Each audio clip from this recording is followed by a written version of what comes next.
Assalamualaikum warahmatullahi wabarakatuh.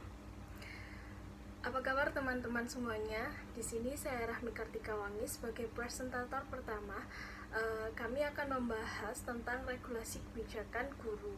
Nah, sebelumnya saya akan menjelaskan tentang 3 subbagian yang menjadi pokok bahasan kita pada materi kali ini, yakni yang pertama tentang isi undang-undang guru, yang kedua tentang fungsi undang-undang guru, dan yang ketiga tentang implementasi undang-undang itu sendiri. Nah, baik, selanjutnya kita akan menjelaskan tentang definisi dari regulasi dan kebijakan itu sendiri. Nah, kalau regulasi itu diartikan sebagai sebuah peraturan atau merupakan cara untuk mengendalikan masyarakat dengan suatu aturan atau pembatasan tertentu. Nah, kita tidak asing dengan kata-kata regulasi karena di setiap kehidupan kita pasti ada cara atau aturan yang membatasi tindak perilaku kita. Seperti kita bernegara juga ada peraturannya, di kelas pun juga ada aturannya.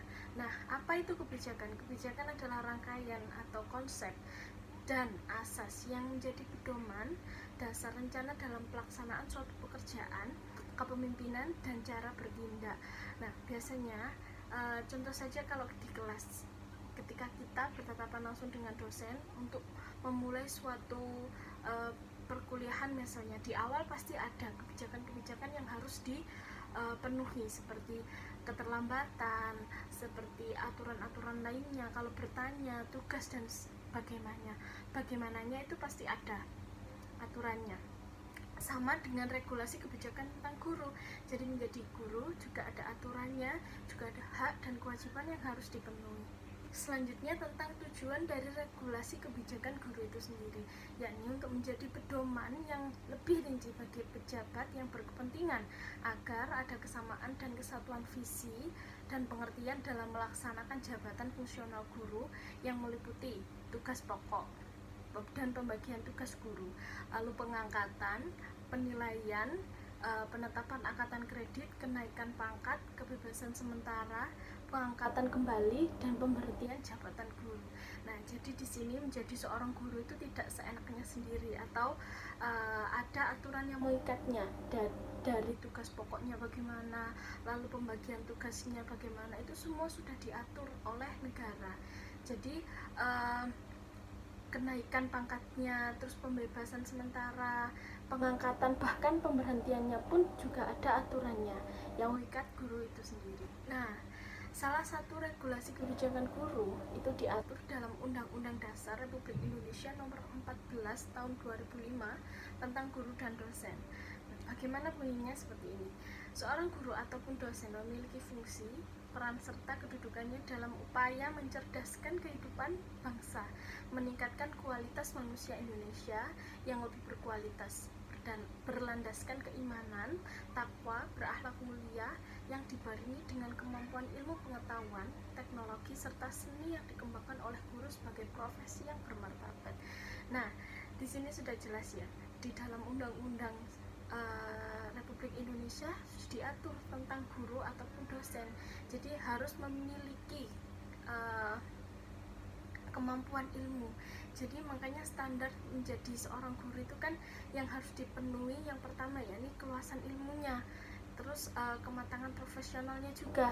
Jadi bagaimana guru tersebut bisa menyampaikan ilmu-ilmu tersebut yang dibarengi dengan pengetahuan, terus teknologi serta seni.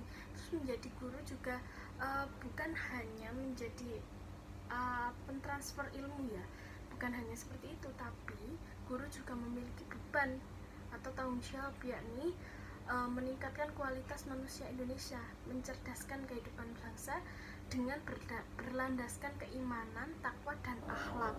Nah, itu pentingnya menjadi seorang guru, yakni tidak hanya memberikan transferan ilmu, tapi juga membentuk karakter dari anak-anak tersebut.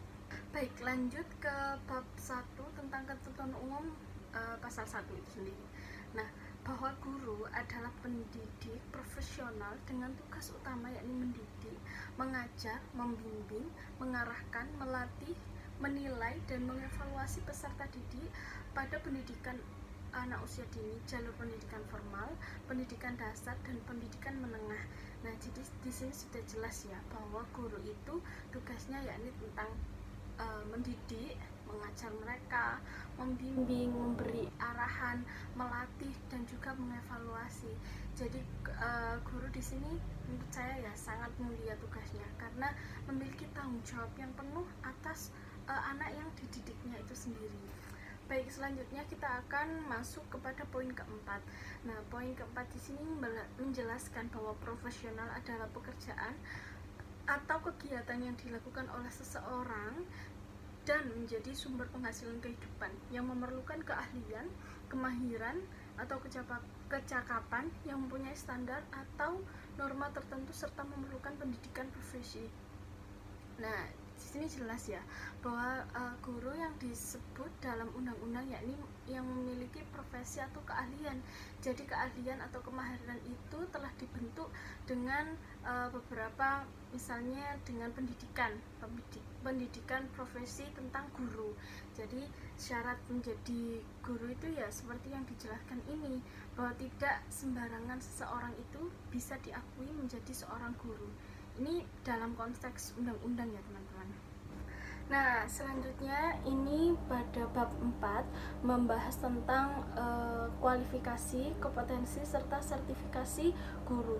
Jadi guru itu diatur bagaimana beliau menjalani kualifikasi sebagai gurunya, terus sertifikasinya, lalu kompetensi apa saja yang harus dilengkapi oleh guru. Nah, itu berlanjut kepada pasal 9 bahwa kualifikasi akademik sebagaimana dimaksud dalam pasal 8 diperoleh melalui pendidikan tinggi, program sarjana atau program diploma 4 atau akta 4. Dulu kalau kita sebut itu, kalau menjadi guru itu pasti harus ada akta 4, sertifikat akta 4. Nah, itu yang digunakan menunjukkan bahwa orang tersebut layak menjadi guru. Lalu berlanjut kepada pasal 10 menjelaskan tentang kompetensi guru sebagaimana yang dimaksud dalam pasal 8, meliputi kompetensi pedagogi, kompetensi kepribadian, kompetensi sosial, kompetensi profesional yang diperoleh melalui pendidikan profesi. Jadi menjadi guru tidak langsung auto menjadi guru setelah memahami materi apa gitu ya, tidak, tapi ada pendidikan profesi yang harus dijalani untuk melahirkan seperti kompetensi pedagogi, kompetensi kepribadian seorang guru, terus bagaimana mengarahkan kompetensi sosial, terus profesional menjadi seorang guru tersebut. Nah, masih tetap pada bab 4 ya teman-teman. Di sini ada pasal 11 yakni mengatur tentang sertifikasi guru atau pemberian sertifikat guru. Diberikan kepada siapa saja, yakni poinnya seperti ini. Sertifikat kependidikan sebagaimana dimaksud dalam pasal 8 diberikan kepada guru yang memenuhi persyaratan. Jadi persyaratannya seperti tadi ya, kemampuan pedagogik, sosial, profesional.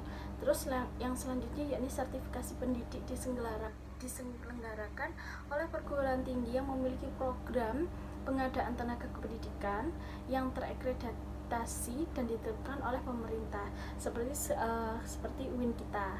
Itu juga bisa memberikan sertifikasi pendidik, atau yang biasanya kita tahu itu kayak PPG itu. Nah, seperti itu. Lalu yang selanjutnya, sertifikat pendidik dilaksanakan secara objektif, transparan, dan akuntabel. Ya, sudah jelas ya di sini tidak boleh ada unsur yang menyimpang dari integritas. Lalu yang ketentuan selanjutnya yakni ketentuan lebih lanjut mengenai sertifikasi pendidik sebagaimana dimaksud pada ayat 2 dan ayat 3 diatur dengan peraturan pemerintah.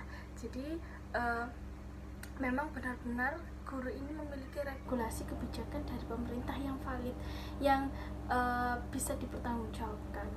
Untuk selanjutnya ya, selanjutnya pada pasal 14 ayat 1 dalam melaksanakan tugas keprofesionalan guru itu berhak mendapatkan yang pertama, memperoleh penghasilan di atas kebutuhan hidup minimum dan jaminan kesejahteraan sosial. Itu pasti ya, menjadi guru di sini sudah diatur bagaimana upah yang diterima oleh guru tersebut. Lalu yang kedua yakni mendapatkan promosi dan penghargaan sesuai dengan tugas dan prestasi kerja. Nah, itu pasti kalau misalnya guru tersebut setelah menciptakan karya atau bimbingan yang memuaskan hingga juara internasional, itu pasti akan mendapatkan prestasi-prestasi kerja. Lalu selanjutnya yakni memperoleh perlindungan dan dalam melaksanakan tugas dan hak atas kekayaan intelektual. Pastinya guru memiliki perlindungan untuk melakukan penelitian, menulis buku, terus dan sebagainya.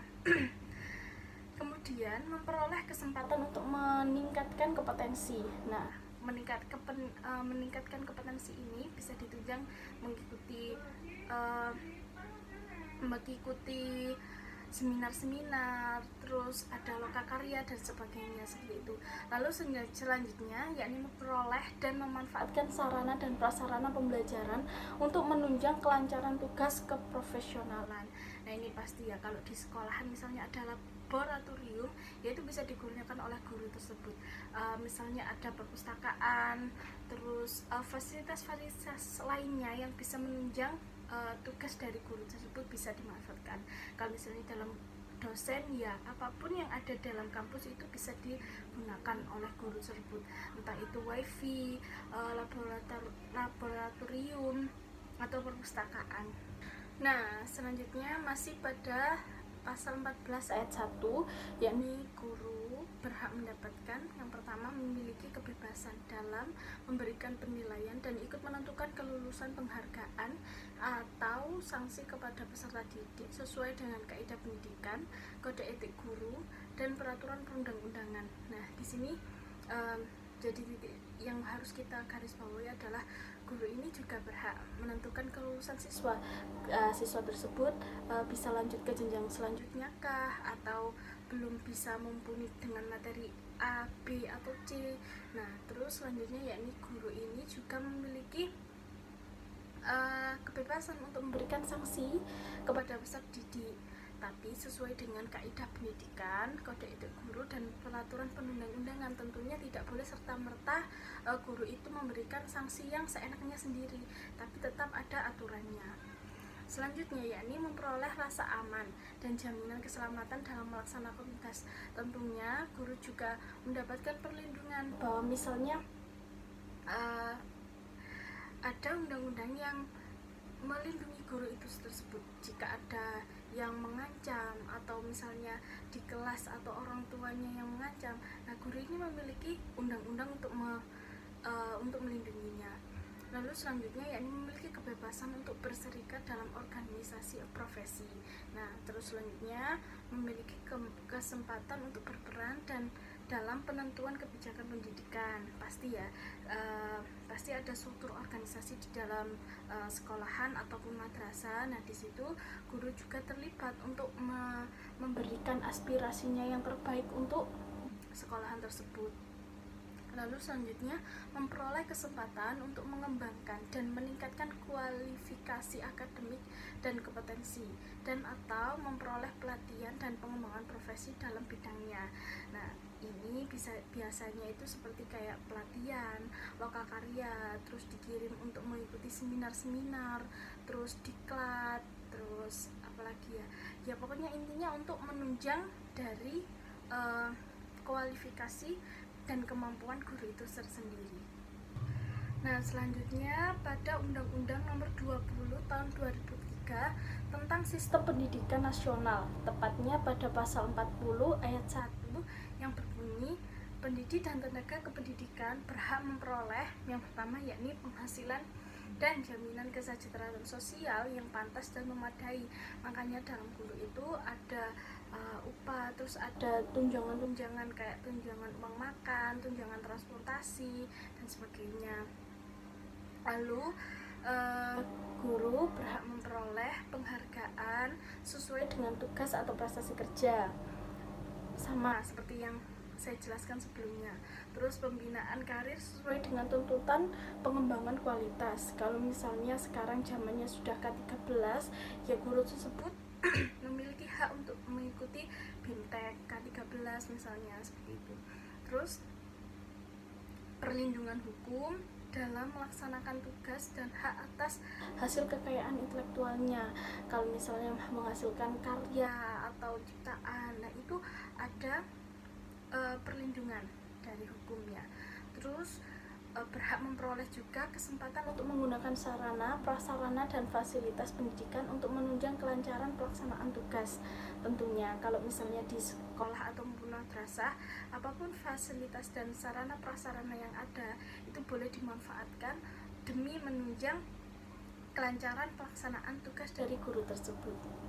Nah, selanjutnya ada peraturan pemerintah nomor 74 tahun 2008 tentang guru yang menegaskan bahwa guru itu memiliki kebebasan memberikan sanksi kepada peserta didiknya yang melanggar norma agama, norma kesusilaan, norma kesopanan, peraturan tertulis ataupun tidak tertulis yang ditetapkan guru, peraturan tingkat satuan pendidikan, dan peraturan perundang-undangan dalam proses pembelajaran yang berada di bawah kewenangannya.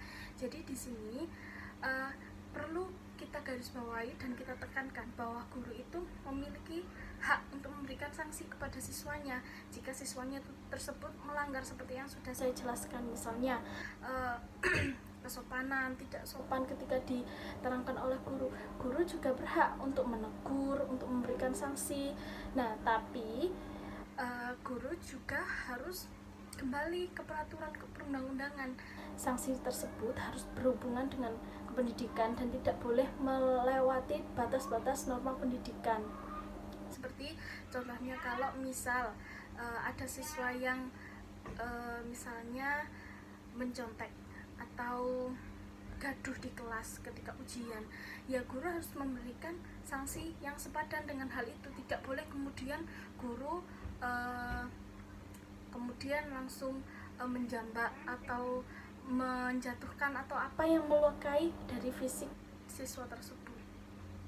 Lalu kemudian ada menegaskan bahwa sanksi sebagaimana dimaksud pada ayat 1 pada berupa teguran atau peringatan, baik lisan ataupun tulisan, serta hukuman yang bersifat mendidik sesuai dengan kaidah pendidikan, kode etik guru, dan peraturan perundang-undangan. Sama seperti yang sudah saya jelaskan tadi, bahwa ada aturan-aturan sanksi yang bersifat mendidik atau sesuai dengan kaidah pendidikan. Tidak boleh kemudian guru seenaknya sendiri dalam menegur siswa atau memberikan hukuman yang melebihi batas dari peraturan-peraturan kode etik guru. Nah, kelanjutan dari peraturan pemerintah nomor 74 tahun 2008 tentang guru, yakni pelanggaran terhadap peraturan satuan pendidikan yang dilakukan oleh peserta didik dan pemberian sanksinya berupa di luar kewenangan guru, dilaporkan guru kepada pimpinan atau pemimpin suatu pendidikan. Terus selanjutnya pelanggaran terhadap peraturan perundang-undangan yang dilakukan oleh peserta didik dilaporkan guru kepada pemimpin satuan pendidikan untuk ditindaklanjuti sesuai dengan ketentuan peraturan perundang-undangan. Nah, contohnya misalnya anak tersebut melakukan tindak pidana, misalnya seperti melanggar aturan madrasah atau sekolah seperti merokok, mencuri, dan sebagainya. Kalau misalnya sudah mencuri ini, ya hubungannya harus dilaporkan kepada pihak yang berwenang dalam sekolah tersebut, misalnya tatib atau bapak keamanan, security, dan sebagainya untuk ditindaklanjuti seperti itu. Jadi guru juga tidak boleh menyembunyikan kasus seperti demikian karena membutuhkan bimbingan dan wewenang selanjutnya. Baiklah teman-teman, itu tadi penjelasan saya tentang regulasi kebijakan tentang guru. Nah, sebagaimana yang telah saya sebutkan ya, ada undang-undang, terus ada peraturan pemerintah tersebut, semoga bermanfaat. Nah, penjelasan kita selanjutnya akan dilanjutkan oleh Faridatul Alia. Assalamualaikum warahmatullahi wabarakatuh. Di sini saya akan melanjutkan presentasi dari Rahmi Kartikawangi, yaitu tentang regulasi kebijakan tentang guru. Di sini terdapat pasal 41 ayat 1 Peraturan Pemerintah nomor 74 tahun 2008 menyebutkan bahwa guru berhak mendapatkan perlindungan hukum dan tindak kekerasan, ancaman, perlakuan diskriminatif, intimidasi, atau perlakuan tidak adil dari pihak peserta didik, orang tua peserta didik, masyarakat, birokrasi, atau pihak lain.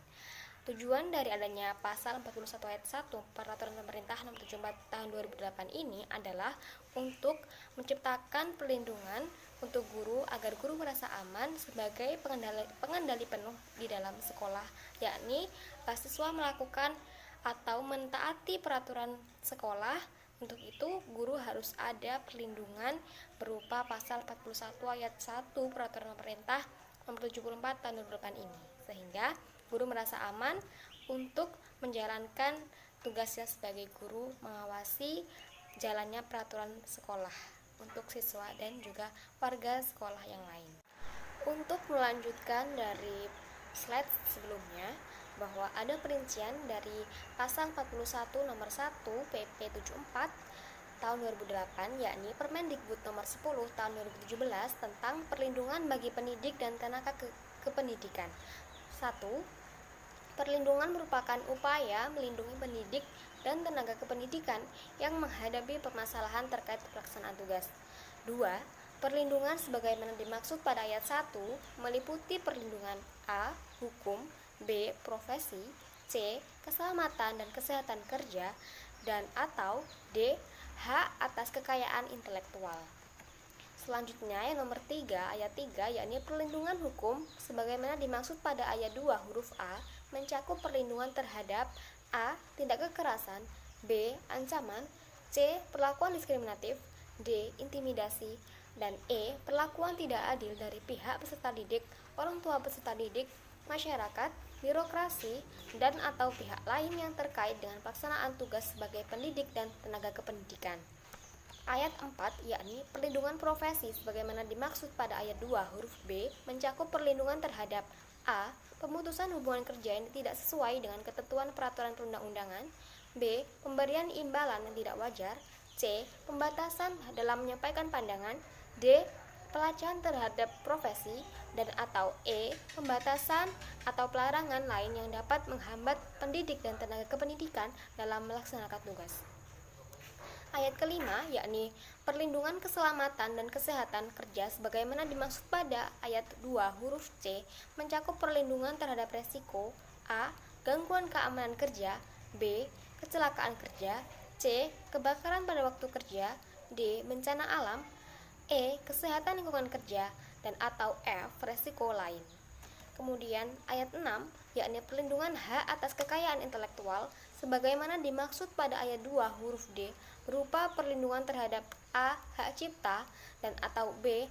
Hak kekayaan industri. Selanjutnya adalah cita-cita dari terciptanya undang-undang tersebut. Jadi dari dibentuknya undang-undang tentang kebijakan guru tersebut, maka terdapat fungsi-fungsinya. Yang pertama yakni terlaksananya sistem pendidikan nasional yang bermutu sesuai dengan UU nomor 20 tahun 2003 tentang sistem pendidikan nasional. Jadi di sini guru dijamin kesejahteraannya sehingga mereka diberikan upah untuk menghidupi kehidupannya sehari-hari. Kemudian yang kedua yakni sesuai dengan UU nomor 14 tahun 2005 tentang guru dan dosen bahwa mereka memiliki hak dan juga kewajibannya. Untuk itu mereka dapat melaksanakan tugasnya secara terarah dan sesuai dengan peraturan ini. Kemudian yang ketiga yakni mengenai kompetensi yang harus mereka kuasai, yakni pada UU nomor 14 tahun 2005 tentang guru dan dosen. Di sini mereka disediakan berupa pendidikan profesi atau yang kita ketahui yakni PPG atau pendidikan profesi guru. Untuk itu setelah mereka melaksanakan PPG ini, mereka akan mendapatkan sekolah-sekolah yang sesuai dengan jenjang yang mereka kuasai. Kemudian yang kelima yakni Undang-Undang Guru tentang jaminan atas keamanan dirinya, yakni pada pasal 41 nomor 1 tentang PP nomor 74 tahun 2008 menyebutkan bahwa guru sebagai pengendali penuh dari terlaksananya peraturan sekolah. Tindakan yang dilakukan oleh guru tentu menjadi sorotan dan juga panutan untuk peserta didik, sehingga sikap tegas guru ini dilaksanakan ataupun dilindungi keamanannya pada UU atau PP nomor 74 tahun 2008. Nah, Fungsi yang keenam adalah untuk meningkatkan mutu pelayanan dan hasil pendidikan. Jadi sebagai guru diberikan peraturan-peraturan ini guna untuk memberikan atau meningkatkan mutu pelayanan dari hasil pendidikan, yang mana di sini mereka akan menghadapi tantangan-tantangan sebagai guru. Untuk itu mereka disediakan kode etik guru, yang mana hal ini diatur dalam keputusan Kongres ke-21 PGRI tahun 2013. Nah, di sini kita mengetahui bahwa kewajiban-kewajiban seorang guru, baik pada peserta didik ataupun terhadap orang tua atau wali, kemudian terhadap masyarakat ataupun teman sejawat, dan juga guru terhadap teman seprofesi. Nah, sehingga harapannya adalah guru dapat menghasilkan generasi-generasi bangsa yang berkualitas, baik pengetahuan, moral, dan juga keimanannya. Yang ketujuh, yakni mendorong peran serta masyarakat dan kepedulian terhadap guru, karena kita tahu bahwa guru juga sebagai masyarakat dan juga warga negara. Untuk itu, kualitas pendidikan juga harus dihargai oleh baik itu orang tua, kemudian lingkungan sekolah, ataupun orang-orang yang berada di lingkungan sekolah tersebut harus menghargai adanya seorang guru. Mengapa? Karena dukungan positif ini sangat dibutuhkan oleh seorang guru, bahwa mereka dibutuhkan bagi negara untuk melahirkan generasi-generasi yang lebih baik, sehingga akan menciptakan bangsa yang baik juga. Nah, pada slide selanjutnya yakni ada 3 tugas pokok guru, yakni yang pertama tugas profesional, tugas kemanusiaan, dan juga tugas kemasyarakatan. Yang mana 3 tugas pokok guru ini diambil menurut Daud Yusuf oleh Mahfudin. Yang mana tugas profesional ini adalah sebagai pendidik, maka guru juga harus secara profesional dapat mendidik mereka sesuai dengan ilmu, kemudian menyalurkan kepada generasi ataupun peserta didik yang kemudian akan mereka gunakan sebagai bekal cita-cita hidup mereka. Nah, tugas pokok guru yang kedua yaitu tugas kemanusiaan. Menjadi seorang guru merupakan salah satu panggilan jiwa, yang mana butuh keikhlasan dan juga ketulusan dalam menyampaikan ilmu-ilmu yang akan diberikan kepada peserta didik. Sehingga ini termasuk sebagai tugas kemanusiaan. Kemudian yang ketiga yakni tugas kemasyarakatan. Nah, untuk itu kita tahu bahwa sebagai guru ini akan menciptakan sebuah generasi-generasi baru, yang mana mereka akan menjadi suatu kelompok masyarakat nantinya, yang mana mereka akan menciptakan sebuah lingkungan yang baik. Sehingga sebagai guru ini kita juga menjadi tugas kemasyarakatan kita untuk menciptakan suatu lingkungan yang baik lagi. Nah, yang selanjutnya adalah implementasi Undang-Undang Guru. Undang-Undang Nomor 14 Tahun 2005 tentang guru, yakni pada pasal 14 mengenai hak dan kewajiban seorang guru pada ayat 1 poin A tentang memperoleh penghasilan di atas kebutuhan hidup minimum dan jaminan kesejahteraan sosial. Namun, pada kenyataannya yang kita lihat dan kita temui bahwa penghasilan guru berada di bawah upah standar. Kalau kita tahu, ada yang namanya guru honorer, yang mana mereka ini belum menjadi PNS atau pegawai negeri sipil, sehingga gaji yang mereka dapatkan ini merupakan tunjangan dari sekolah, yang mana terkadang itu tidak sesuai dengan apa yang mereka berikan di sekolahan, kurang menjamin adanya jaminan kesejahteraan sosial. Kita juga tidak melupakan bahwa seorang guru ini juga seorang masyarakat, yang mana mereka juga mempunyai keluarga. Nah, untuk itu maka diaturlah dalam UU Nomor 14 Tahun 2005 tentang kesejahteraan dari guru tersebut untuk mendapatkan upah ataupun gaji atas apa yang mereka berikan kepada sekolah. Nah, orang yang berprofesi guru juga butuh tentang pengakuan dari masyarakat, tak hanya sebagai agent of change saja, tapi mereka juga harus mendapatkan pengakuan dari masyarakat lingkungan sekitar, dan dia juga tak hanya sebagai julukan sebagai pelita dalam kegelapan ataupun pahlawan tanpa tanda jasa, tapi mereka juga memerlukan pengakuan ataupun penghargaan dari profesi ini.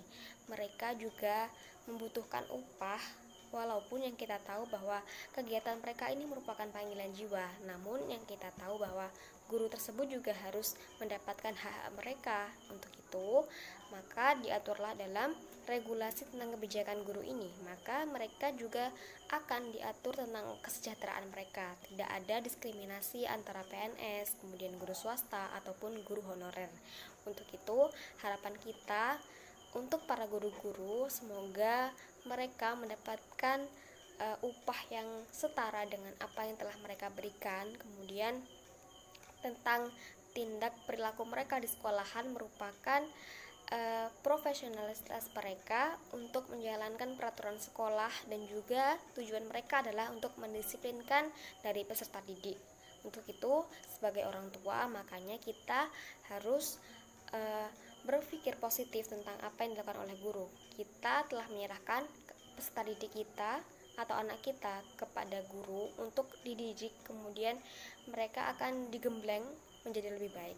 Untuk itu, maka kita harus menghargai dari proses apa yang terjadi di sekolahan. Nah, guru tidak hanya menjadi pahlawan tanpa tanda jasa. Untuk itu, kita harus menghargai, setidaknya kita memberikan upah kepada mereka yang selayaknya sesuai dengan apa yang mereka berikan terhadap bangsa ini tentang pendidikan. Nah, di sini terdapat PGRI, ada Persatuan Guru Republik Indonesia, yang mana di sini merupakan organisasi profesi keguruan yang memiliki peran serta tanggung jawab dalam menjaga, memelihara, dan juga mengembangkan profesi keguruan. Di antara lain, yang pertama, meningkatkan citra dan nilai dari jabatan guru. Kedua, membantu pembinaan kemampuan profesional tenaga guru. Yang ketiga, memelihara mutu layanan pendidikan para guru. Dan yang terakhir, menjaga pelaksanaan kode etik profesi keguruan. Nah, dari sini kita mengharapkan bahwa adanya regulasi tentang kebijakan guru ini dapat terlaksana dengan baik dan juga menjadi wadah dari para guru, perlindungan untuk para guru terhadap apa yang telah mereka berikan kepada kita, generasi penerus. Nah, dari tentang penjelasan presentasi di atas, bahwa kita tahu tentang susahnya menjadi seorang guru. Namun yang kita tahu bahwa guru ini merupakan suatu panggilan jiwa yang sangat mulia untuk menciptakan generasi-generasi yang lebih baik untuk kedepannya. Kita tahu bahwa presiden pun juga awal mulanya mereka juga sekolah, kemudian mereka mendapatkan ilmu dari seorang guru. Untuk itu, siapapun Anda, pasti Anda membutuhkan seorang guru, baik itu secara formal ataupun non formal. Maka hargailah, seperti dalam kitab Adabul Ta'lim Muta'alim, bahwa kita harus memuliakan apa yang dikatakan oleh para guru kita. Untuk itu, guru merupakan sosok yang patut digugu dan ditiru. Menjadi seorang guru juga tidak mudah. Mereka sebagai panutan, kemudian sebagai teladan, mereka juga diberikan kode etik profesi guru untuk menjaga kehormatan mereka sebagai seorang guru. Kemudian mereka juga diberikan undang-undang yang mengatur tentang keamanan diri mereka. Kemudian tentang peningkatan kompetensi mereka diberikan wadah, yakni sebuah PPG, yakni pendidikan profesional guru, untuk meningkatkan kemampuan-kemampuan yang mereka berikan kepada generasi selanjutnya. Demikian presentasi dari kami tentang regulasi kebijakan guru. Semoga guru-guru yang ada di Indonesia ini sejahtera kehidupannya, dan kita tahu bahwa guru merupakan panggilan dari hati yang niat utamanya adalah sebagai wujud pengabdian, bukan tentang pengharapan tentang uang. Tapi yang kita tahu bahwa penghargaan untuk mereka sebagai pendidik generasi bangsa harus kita berikan yang sesuai dengan mereka berikan. Untuk itu, terima kasih para guru di Indonesia, semoga kalian sejahtera, dan terima kasih telah mendidik kami menjadi generasi yang lebih baik lagi. Wassalamualaikum warahmatullahi wabarakatuh.